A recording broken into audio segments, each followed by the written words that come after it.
दोस्तों, कैसे हैं आप लोग। उम्मीद करता हूँ सब बढ़िया होगा और बहुत अच्छे तरीके से आप लोग तैयारी कर रहे होंगे। आप लोगों का स्वागत करता हूँ आरआरबी ग्रुप डी 2025 के रक्षक फाउंडेशन बैच में।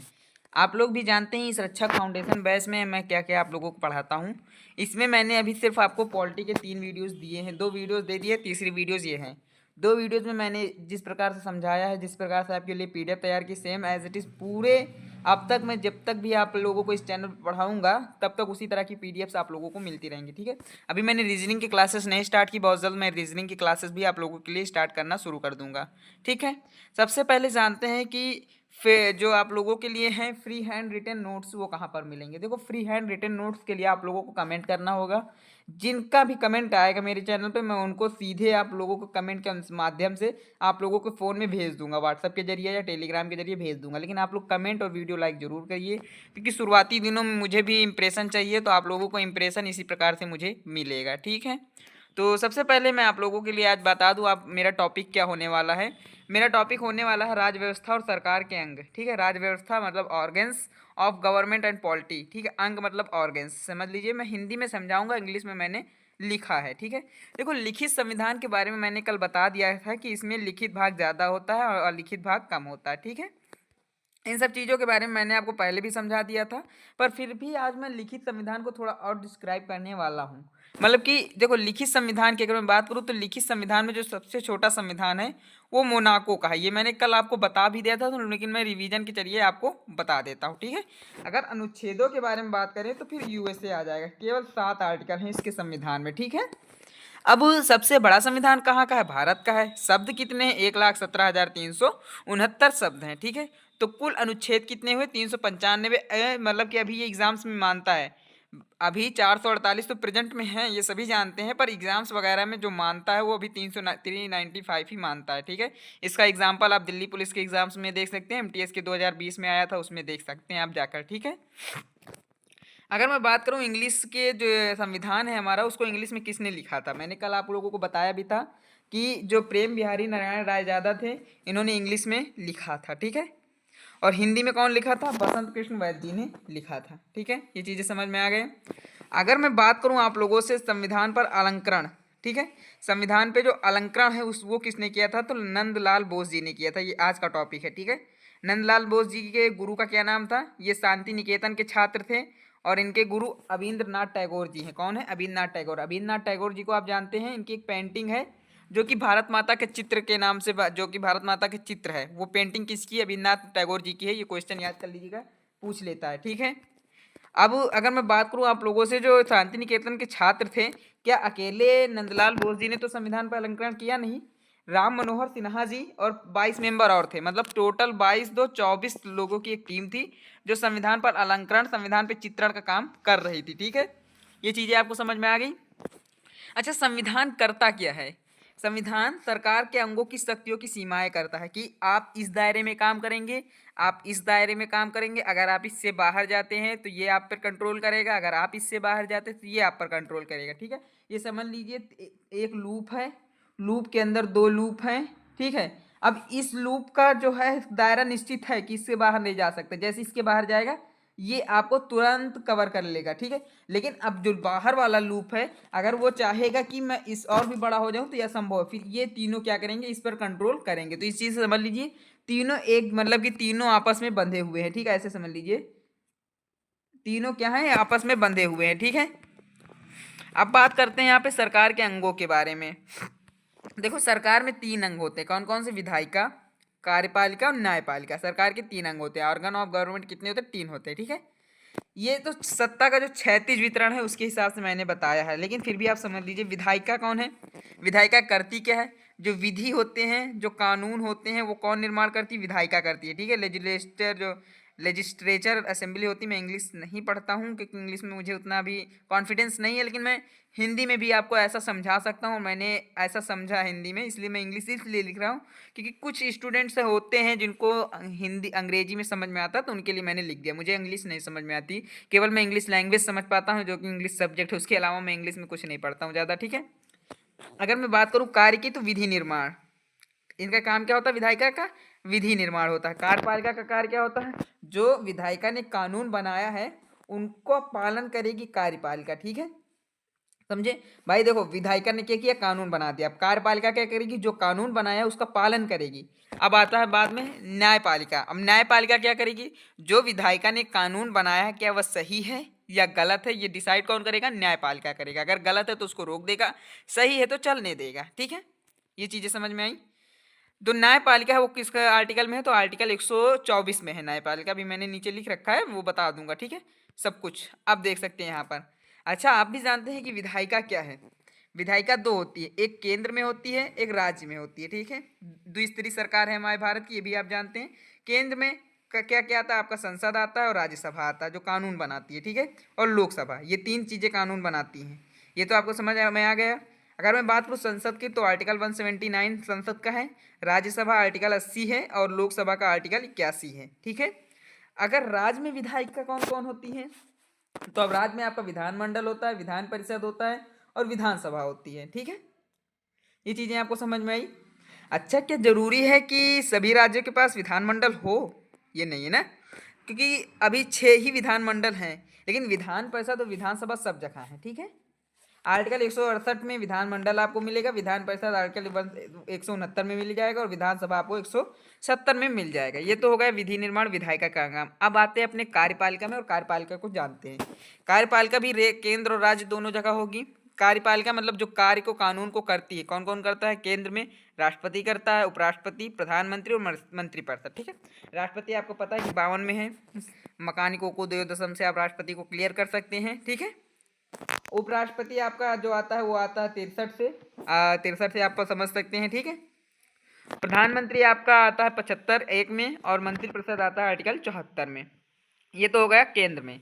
अब अगर मैं राज्य की बात करूं आप लोगों से, तो राज्य में राज्यपाल होता है, मुख्यमंत्री होता है और मंत्रिपरिषद होती है। ठीक है, मंत्रिपरिषद यहाँ भी होती है, मंत्रिपरिषद यहाँ भी होती है। ठीक है, ये चीज़ याद रखना, क्योंकि मंत्रिपरिषद सभी के पास होगा, क्योंकि एक टीम होती है, चाहे वो मुख्यमंत्री हो चाहे वो प्रधानमंत्री हो, उसके पास एक टीम होती है जो मंत्रिपरिषद कहलाती है। गृह मंत्री, राज्य मंत्री, वैसे इसमें डिस्ट्रिक्ट मिनिस्टर हो जाते हैं, वो सब हो जाते हैं, उनका एक मंत्रिपरिषद होता है। ठीक है, उसमें सारे होते हैं, खाद्य मंत्री, शिक्षा मंत्री, सबका अलग अलग होता है। ठीक है, अगर मैं बात करूँ यहाँ पर राज्यपाल, तो आर्टिकल आप 153 आता है, मुख्यमंत्री 164 और मंत्रिपरिषद यहाँ पर 173। देखो, जो केंद्र की मंत्रिपरिषद होगी वो 74 में आएगी, लेकिन जो मुख्यमंत्री की मंत्रिपरिषद होगी वो 163 आर्टिकल में आएगी। ये चीज़ याद रखना। ठीक है, अब न्यायपालिका का काम तो मैंने आपको बता दिया था कि न्यायपालिका का काम क्या है, कि कानूनों की व्याख्या और न्याय प्रदान करना। लेकिन न्यायपालिका एकीकृत है, ये चीज़ याद रखना, एकीकृत है। ठीक, आर्टिकल 124 में दिखाया गया है। सर्वोच्च न्यायालय जो होता है वो देश का एक होता है। हाई कोर्ट जो है आर्टिकल 224 में होता है, ये हर राज्य में होता है। ठीक है, हर राज्य में नहीं, मतलब राज्य का होता है। जिला न्यायालय तो डिस्ट्रिक्ट में होता है, डिस्ट्रिक्ट लेवल पे होता है। ठीक है, ये आर्टिकल 233 में है, हाई कोर्ट 214 और न्यायपालिका आर्टिकल 124। ठीक है, ये चीज़ें आपको समझ में आई। लोकसभा जो है आपका जानते हैं, लोअर हाउस और अपर हाउस दोनों होते हैं। ठीक है, अब बात करते हैं यहाँ पर राज व्यवस्था की। देखो भाई, राज व्यवस्था का जो अपना अपना परिभाषा देने का तरीका सबका अलग है। ठीक है, लेकिन मेरा जो तरीका है वो थोड़ा कैजुअल है। मैं बताऊं अगर, तो मैंने चीज़ों को क्या किया है, डिफाइन करने के लिए चीज़ों को तोड़ देता हूँ ना, तो आसानी से याद हो जाती है। जैसे यहाँ पर मैंने राज्य व्यवस्था को क्या लिखा, राज्य लिखा और व्यवस्था लिख दिया। ठीक है, राज्य जैसे मान लो एक एमपी मान लो, माना एमपी, ठीक, वो राज्य हो गया, एमपी हो गया, यूपी हो गया, ये सब राज्य हैं। ठीक है, राष्ट्र, नेशन। व्यवस्था की बात करूँ तो संचालन का तरीका। ठीक है, संचालन करने का तरीका होता है। ठीक है, राज्य व्यवस्था के भी 4 अंग होते हैं, अभी मैं बताऊंगा कौन कौन से। आप भी जानते हैं कि अगर किसी की राज्य व्यवस्था कायम करनी, किसी को राजा बनाना है, तो राजा भाई राज किस पे करेगा, जनसंख्या पे। क्योंकि अगर जनसंख्या ही नहीं होगी तो राज आदमी किस पर करेगा, तो जनसंख्या पे करेगा। भाई जनसंख्या रहेगी कहाँ, भूभाग पे रहेगी, क्योंकि भूभाग नहीं होगा तो जनसंख्या रहेगी नहीं। अब जब भूभाग होगा तो एक सरकार होगी जो ये सारा कुछ मैनेज करेगी, गवर्नमेंट होगी, उनके आदमी होंगे वो मैनेज करेंगे। ठीक है, और फिर उसके बाद संप्रभुता होगी। अब संप्रभुता क्या है, बहुत कठिन शब्द तो नहीं है, लेकिन एक थोड़ा पेचीला टाइप का शब्द है, संप्रभुता। देखो, निर्णयों की पूर्ण स्वतंत्रता, क्या अपने भारत में निर्णयों की पूर्ण स्वतंत्रता है, नहीं। भारत में निर्णय लेने की पूर्ण स्वतंत्रता नहीं, कुछ हद तक।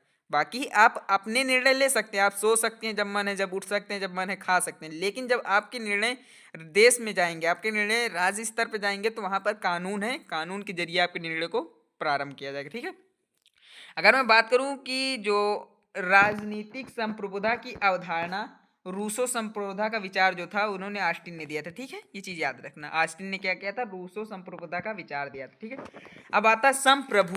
ठीक है, देखो संप्रभु की बात करूं तो संप्रभु को 6 भागों में बांटा गया है। एक आंतरिक संप्रभु, बाहरी संप्रभु, नाम मात्र संप्रभु, वास्तविक संप्रभु, लोकप्रिय संप्रभु और कानूनी संप्रभु। आंतरिक मतलब देश के अंदर, आप देश के अंदर कहीं भी घूम सकते हैं। ठीक है, ये आपका निर्णय हो गया, मुझे आज उत्तराखंड जाना है, कल मुझे बेंगलोर जाना है, कल मुझे दिल्ली जाना है, तो ये सब आपका निर्णय हो गया। लेकिन बाहरी संप्रभु क्या है, देश के बाहर भी आप घूम सकते हैं, लेकिन आपके पास पासपोर्ट होना चाहिए। ये चीज़ें मतलब अधिकार है, मतलब कि ये चीज़ें निर्णय लेने का आप स्वतंत्र है, आपको नहीं माने ना जाइए, कोई दिक्कत थोड़ी ना, नहीं माने नहीं जाएंगे। अगर मन है जाने का तो थोड़ा सा कानून है, पासपोर्ट बनवाइए, जा सकते हैं। लेकिन देश के अंदर अगर आपका मन आज है कि मुझे मुंबई जाना है तो जाइए, स्टेशन पे जाइए, ट्रेन पकड़िए, पहुंच जाइए, कौन रोकेगा आपको। ठीक है, वास्तविक अगर मैं बात करूं नाम मात्र संपत्ति तो प्रेसिडेंट, आप भी जानते हैं राष्ट्रपिता जो होता है देश का सर्वोच्च नागरिक होता है, पर उसके पास शक्तियां नहीं होती। वास्तविक जो शक्तिमान होता है वो पीएम होता है। तो वास्तविक संप्रभु किसके पास है, पीएम के पास है। ठीक है, अच्छा लोकप्रिय संप्रभु अगर मैं बात करूं तो भारत की जनता है, ये भी चीज सही है, लोकप्रिय संप्रभु आपका भारत की जनता में आता है। कानूनी संप्रभु की अगर मैं बात करूं आप लोगों से, कानूनी संप्रभु तो वो संविधान है भाई देश। अच्छा अगर आपसे मैं कहूं कि जो सबसे बड़ा कानून है, मतलब कि सबसे भारत में कौन है, तो संविधान है सबसे हाई। अब आप सुप्रीम कोर्ट तो कह नहीं देंगे, क्योंकि सुप्रीम कोर्ट को किसने बताया कि हाँ एक भारत में सुप्रीम कोर्ट होगा, वो तो आपको वो बताया है ना 214 में आर्टिकल, क्या नाम है उसका, संविधान ने। ठीक है, 214 में, शायद 214 ही है, हाँ नहीं, सुप्रीम कोर्ट आपका 124 में आता है। ठीक है, जो जो आपका न्यायपालिका है वो 124 में आता है, 214 में हाई कोर्ट आता है। ठीक है, ये चीज़ याद रखना है। अब यहाँ पर जो चीज़ें आपको समझ में आ गई होंगी, संप्रभु मैंने बताया। अब अगर मैं बताऊँ आप लोगों से, भारतीय संविधान के अनुसार सरकार के कितने अंग होते हैं, 3। ये चीज़ अब यहाँ पे वैकल्पिक क्वेश्चन है, तो समझ लीजिए भारतीय संविधान के अनुसार जो अंग होते हैं वो 3 होते हैं। ठीक है, निम्नलिखित में से कौन सा अंग नहीं है, अगर मैं बात करूं, देखो भारतीय संविधान के अनुसार सरकार के 3 अंग होते हैं, ये तो आपको पता है, लेकिन इसमें से एक जो है वो नहीं है। अगर मैं बताऊं तो कौन नहीं, आप जानते हैं कि विधायिका भी भारतीय संविधान का अंग है और न्यायपालिका भी, लेकिन मीडिया की कोई बात नहीं हुई। ठीक है, मीडिया तब कोई बात नहीं हुई थी मीडिया की, तो मीडिया लोक मतलब कि इसका अंग नहीं है संविधान का। ठीक है, मीडिया आपका आता है उसमें लोकसभा का मतलब लोकतंत्र का चौथा स्तंभ भी कहा जाता है। ठीक है, सरकार का वह अंग जो मुख्य रूप से कार्यान्वयन और प्रशासन के कार्यों को देखता है क्या कहलाता है, कार्यपालिका। मैंने अभी आपको शुरुआत में बताया भी था कि जो सरकार के कार्य को देखता है, विधायिका विधायक कानून बनाएगी, कार्यपालिका कार्य को देखेगी, उस कानून का पालन करेगी, तो कार्यपालिका। ठीक है, न्यायपालिका के बीच शक्ति का वितरण को क्या कहा जाता है, शक्ति का क्षैतिज वितरण। अभी मैंने बताया था न्यायपालिका के बीच जब शक्ति का वितरण होगा तो क्षैतिज वितरण कहलाता है। क्षैतिज को क्या कहते हैं, हॉरिजॉन्टल। आप जो लोग इंग्लिश में समझना चाहते हैं बगल में इंग्लिश लिखा हुआ देख सकते हैं। ठीक है, भारतीय संविधान राज्य के 3 अंग विधायिका, कार्यपालिका और न्यायपालिका के कार्य को, उत्तरदायित्वों को परिभाषित करता है। ये शक्तियों का बंटवारा सुनिश्चित करता है। कौन, देखो अगर मैं बात करूं, तीनों अंगों के बीच एक सत्ता का संतुलन बना रहता है। ठीक है, सत्ता का संतुलन बना रहता है तीनों के बीच में। ये चीजें आपको समझ में आई। अब एक और क्वेश्चन हमारा है कि निम्नलिखित में से जो सरकार की एकात्मक विशेषता क्या है, तो अखिल भारतीय संविधान एकात्मक है। मैंने इसके पहली वीडियोस में आप लोगों से बात की थी कि जब किसी बड़े अखिल भारतीय सेवक या आईएएस हो गया, आईपीएस हो गया, इन सब चीज़ों की अगर नियुक्ति करना होगा तो केवल राष्ट्रपति कर सकता है और कोई नहीं कर सकता। ठीक है, तो ये क्या हुआ, एकात्मक हुआ, केवल एकात्मक हुआ। ठीक है, बाकी आप लिखित संविधान जो है एकात्मक विशेषता नहीं दर्शाते, लेकिन एकात्मक विशेषता आपका अखिल भारतीय सेवाएं ऑल इंडिया सर्विस दिखाता है। ठीक है, संप्रभु राज्य शब्द के संदर्भ पर विचार कीजिए। देखो संप्रभु क्या है, एक देश किसी अन्य राज्य के प्रभुत्व के साथ या उसके बिना एक संप्रभु हो सकता है। ठीक है, क्या हो सकता है, क्योंकि भाई मेरा मन है मैं नहीं रहूंगा आपके साथ, तो समझ सकते हैं आप। अगर मैं बात करूं यहाँ पर आप लोगों का, इनमें से कौन सा विचारक राजनीतिक संप्रभुता की अवधारणा से जुड़ा हुआ है, तो रूसो है। ठीक है, रूसो भाई मैंने आपको शुरुआत में बताया था कि रूसो वहाँ पे जुड़ा हुआ है। मैंने आपको बताया था कि ऑस्टिन जो है रूसो का जो संविधान का अवधारणा उसे ऑस्टिन ने कहा था, ये रूसो है। ठीक है, एक पूर्ण संप्रभु बिना किसी प्रतिबंध के तानाशाही करने वाले सम्राट को सर्वोत्तम रूप में कहा जा सकता है। क्या कहा जा सकता है, निरंकुश। एक पूर्ण संप्रभु बिना किसी प्रतिबंध के तानाशाही करने वाले सम्राट को रूप से सर्वोत्तम रूप से कहा जा सकता है निरंकुश। आप किंगजोंग में राज्य में रहें, वहाँ पे अकेला बंदा भाई वो उसका मन है कि मुझे ये काम नहीं करना है, ये काम करना, मुझे ये चाहिए तो चाहिए, ये चीज़ें क्या है, निरंकुश है। ठीक है। क्वेश्चन आज का अंतिम क्वेश्चन हमारा 10वां क्वेश्चन, इसके बाद एक और होए कि भारतीय संविधान है क्योंकि आंतरिक और बाहरी मामलों में निर्णय लेने का सर्वोपरि अधिकार जनता में निहित है। कोई भी बाहरी शक्ति भारत सरकार को निर्देश नहीं दे सकती। क्या है, संप्रभु है। ठीक है, ये याद रखना, संप्रभु आ सकता है पूछने में, आया भी है।